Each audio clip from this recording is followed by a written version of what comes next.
Where are you from, Lester? I'm from Hong Kong. What did you do in Hong Kong? I worked in a fashion retail shop. What's the main meal of the day?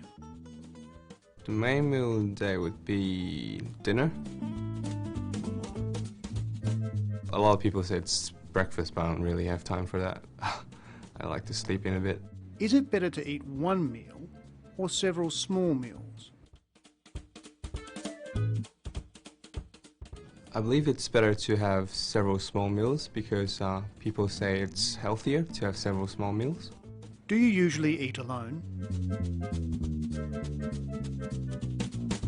I usually eat alone because most of my family members would be working. Do you think people eat too much fast food?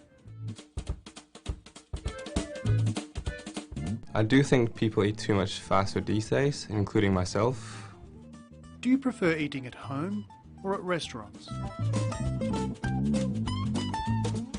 I prefer eating in restaurants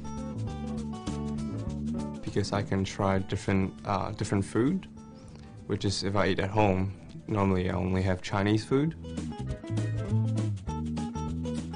So those were the questions I got for the first part of the test, and it was very easy, so good luck.